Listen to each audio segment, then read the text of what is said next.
My name is Sarah Mitchell. I'm a single mom of one daughter, Maya. She's 18. 6 months ago, I almost lost her to a man who lived 90 minutes away from us. This is how I found out, and what I did about it. It started with a Discord username. Maya is on her laptop a lot. That's normal for her age. She does her homework on it, plays Roblox, watches TikTok in the dark when she thinks I'm asleep. But around January, she started keeping the laptop angled away from the kitchen table. She started taking it to her room when I came home from work. She started locking her door. I asked her about it once. Maya! Mom, please. I'm 14. I want privacy. That was a fair answer, so I let it go. Then, in early March, I went to put her laundry on her bed, and the laptop was open. The screen had gone dark from inactivity, but my hand brushed the trackpad, and the screen came back on. It was a Discord chat. The name at the top said Tyler, 13. The most recent message said, "Can't wait until we finally meet. I've been thinking about you all day." I sat down on her bed. I scrolled up. 6 months of conversations. The early ones were innocent. What games do you play? Where do you live? What school do you go to? Slowly, the tone shifted. You're so mature for your age. You're not like other girls. I don't talk to anyone the way I talk to you. There were photos he had sent her. They were photos of a teen, maybe 19, maybe 20. Skinny, dark hair, a boy you'd never look at twice. The photos didn't match the writing. I knew, in my chest, before I had a name for it. I took screenshots of everything. I emailed them to myself. I closed the laptop, and I put it back exactly where she'd left it. Then I drove to my brother's house. My brother is a sheriff's deputy in the next county. I showed him my phone. He read for about 2 minutes. Then he said, very quietly, "Sarah, we need to do this carefully." He sat me down at his kitchen table and walked me through it. We didn't say anything to Maya yet. If we confronted her, she'd warn him, he'd disappear. There would be other girls. Instead, my brother brought in a friend who works in cyber crimes. They traced the IP address attached to the Discord account. It came back to a residential address 90 minutes south of us. The man who lived there was 47 years old. He had a record. Not for what you'd think. He'd never been caught for what he was. He had a record for stalking, 2 prior accounts of harassment, and a domestic violence charge from his ex-wife. His name was Aaron Pace. He worked from home. He lived alone. He had a daughter from his previous marriage who he wasn't allowed to see. A week later, I went into Maya's room while she was at collage, and I checked her closet. There was a phone in there, a cheap prepaid phone, hidden inside a shoebox under her sweaters. He had mailed it to her. There was a calendar entry for the following Saturday. Meet at the park behind Walmart. 2 p.m. Don't tell your mom. I gave the phone to my brother. He gave it to the FBI. The Saturday of the meeting, I told Maya I was going to the grocery store. I drove to the park. I got there at 1:30. I parked on the far side of the lot where you could see the whole picnic area. At 1:48, a gray sedan pulled in. A man got out. He was 47. He was overweight. He had a thin beard. He was holding a small wrapped gift. He looked around the park like he was making sure no one was watching. Then he sat down on a bench and he waited. He waited for over an hour. He didn't know that 2 unmarked cars were already in the lot. He didn't know I was watching from a Honda Civic across the street. He didn't know that the FBI had been monitoring the prepaid phone he'd mailed my daughter for the last 6 days. When they arrested him, he didn't run.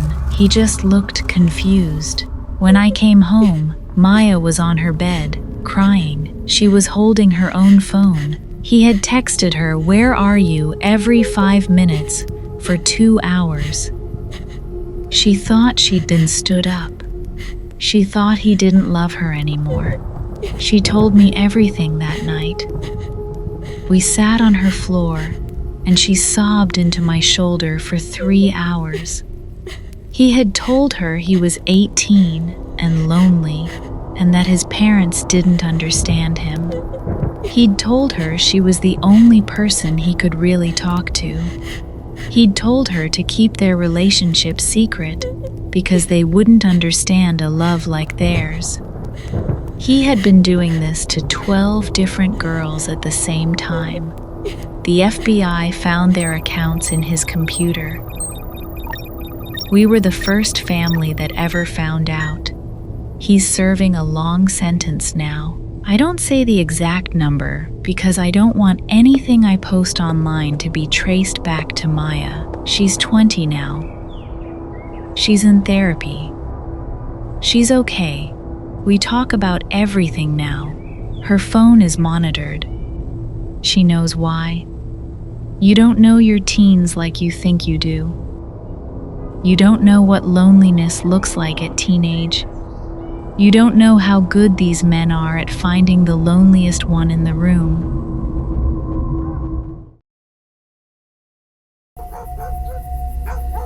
My name is Jennifer Cole. My son Lucas is 17. Last year, I learned that my son Lucas is playing Roblox with a teen for 6 months, had been watching our family through his webcam the entire time. This is the night I found out. Lucas got a gaming headset for his 17th birthday. He played Roblox almost every night after his part-time job. He'd talk to his friends through voice chat. We could hear him laughing from the living room. It was sweet. He'd never had a lot of friends at college. The online ones felt easier for him. His main online friend was a boy named Max Plays 2012. Max was supposedly the same age as Lucas. He played the same games. He laughed at the same jokes. Lucas talked to him for 2 or 3 hours every single night. I never thought twice about it. That was my mistake. One Tuesday night in October, I was sitting in the kitchen drinking tea while Lucas played in the living room. I could hear Max's voice through Lucas's headset because Lucas had the volume cranked up. The headset wasn't sealed properly. Max was telling Lucas about his weekend. His voice sounded like a teen, high-pitched, a little nasal, believable. Then I heard him say, "Your dog is so cute." I froze. Lucas hadn't shown Max our dog. We don't do video calls on Roblox. We don't have a webcam set up in the living room. How did he know we had a dog? Lucas just laughed and said, "Yeah! Bailey is the best." He said the dog's name. I sat there with the cup halfway to my mouth, and I just listened. Max said, "I bet your room is messy. Boys are gross." Lucas laughed. "It's not that messy." Max said, "Your mom yelled at you about the laundry yesterday. I heard her." I dropped the cup. It shattered on the kitchen floor. Lucas came running in. "Mom!" "What happened?" I told him I just slipped. I told him I'd clean it up. I told him to go back to his game. He went back. I stood in the kitchen, holding the broom and shaking. I had yelled at him about the laundry the night before, in our house, with nobody else around. How did Max know? I waited until Lucas went to bed. Then I went into his room and I looked at the laptop he played on. The webcam light was on. I had never set that webcam to turn on. Lucas didn't know how to set it to turn on. The Roblox app doesn't even use webcams, but somebody had it active. I unplugged the laptop. I called my husband Daniel at work and told him to come home immediately. He came home. He took the laptop to a friend who works in IT. What that friend found is the part I think about every single night. There was a remote access tool installed on Lucas's laptop. It had been there for almost 6 months. Someone had been able to turn the webcam on whenever they wanted. Someone had been able to listen to the microphone whenever they wanted. Someone had been recording everything. The tool had been hidden inside a free Roblox skin pack that Max had sent Lucas as a gift the previous April. Lucas had clicked the link and installed it. The webcam in the living room, the laptop sat on the coffee table during the day, had recorded my husband and me talking about our finances, about my health appointments, about where we hide the spare key. The microphone had recorded everything that was said in our house for almost 6 months. The IT friend was able to trace the remote access back to an IP address. It belonged to a man. He lived on a different street in our same neighborhood. He was 40-something. He had 2 grown daughters of his own. He had been watching us and at least 11 other families on our block through their kids' laptops. When the police searched his house, they found a hard drive. I don't want to describe what was on it. He's in prison now. The case was big enough to make local news. Most of the families he targeted moved away. We didn't move. We rebuilt our digital life from scratch.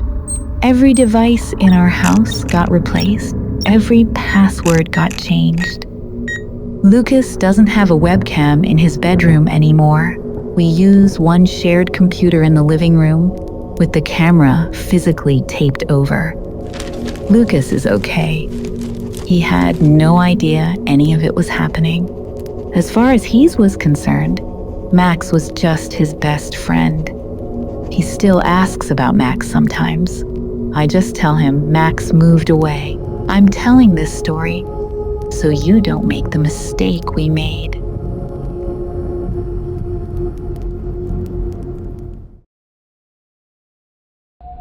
My name is Amanda Hayes.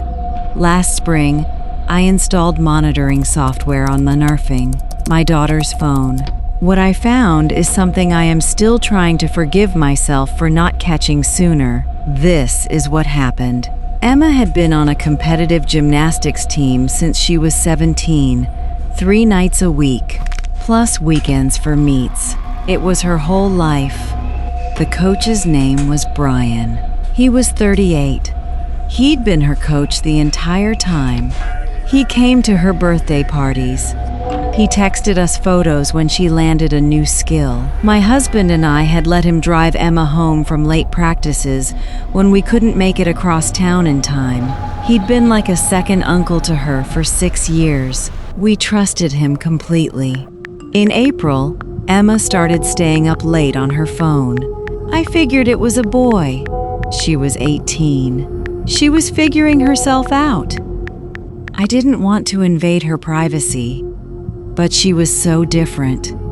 Distracted at dinner, glassy-eyed. She started asking to be dropped off at gymnastics 15 minutes early. She started lingering after practice ended. In May, she came home from a friend's birthday party and went straight to her room and cried for an hour. I knocked. She told me she was fine.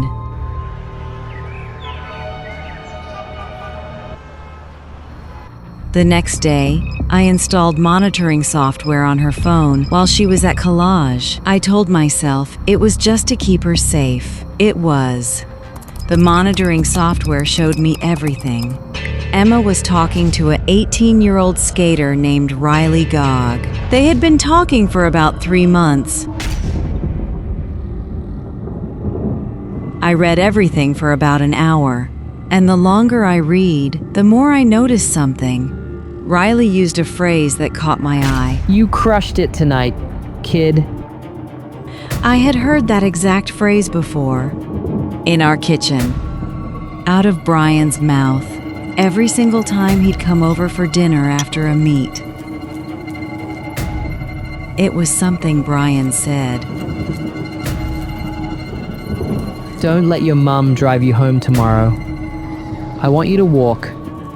Brian had been the one telling Emma she needed to start walking home from practice to build her cardio. We had agreed because Brian was a coach and Brian knew best. I sat at my kitchen table for a long time. I told myself I was being paranoid.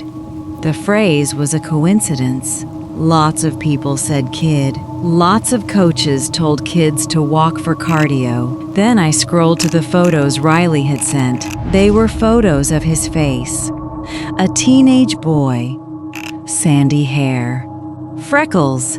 The kind of cute 13-year-old girls have a crush on. I reverse image searched them.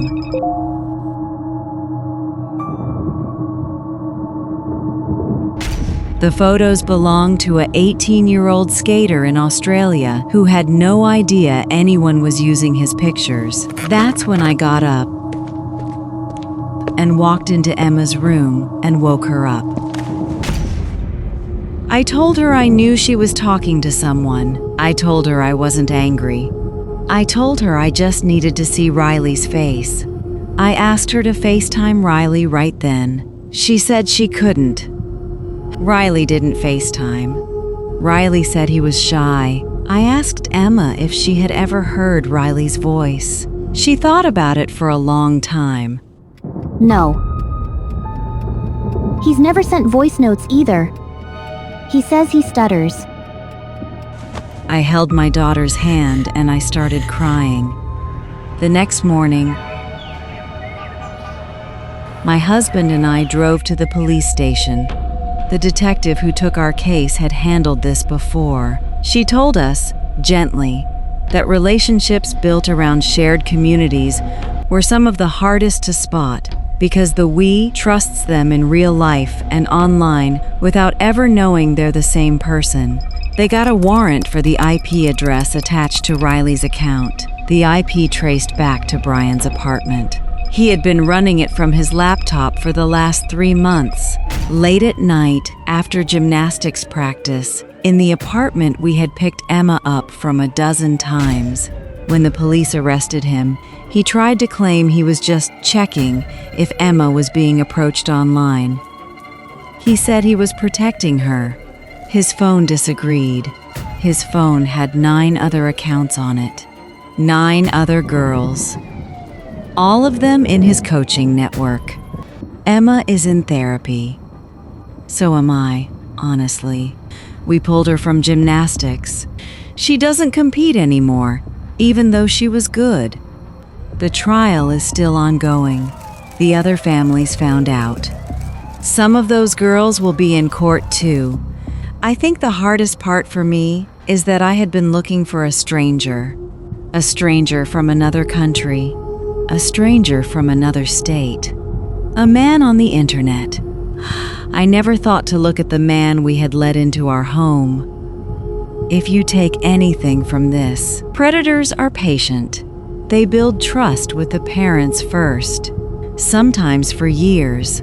Then they come for the kid.